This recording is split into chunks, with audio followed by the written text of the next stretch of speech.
महादेव ॲपच्या माध्यमातून एकाच्या नावावर 900 कोटीचे व्यवहार. भाजपचे आमदार सुरेश धस यांचा आरोप. आकाचा नवा पॅटर्न असल्याचा दावा.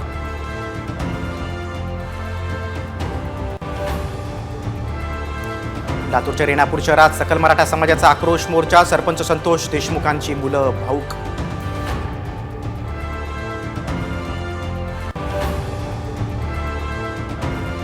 मस्साजोगनंतर आता तुळजापूरच्या सरपंचावर जीवघेणा हल्ला. गुंडांकडून पेट्रोल टाकून गाडी जाळण्याचा प्रयत्न.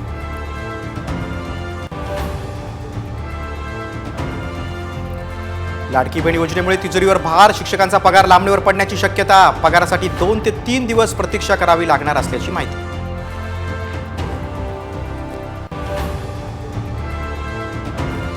पंतप्रधान मोदी अमित शहानी घेतलं मनमोहन सिंग यांच्या पार्थिवाचं दर्शन. तर सोनिया गांधी राहुल गांधींनीही वाहिली श्रद्धांजली.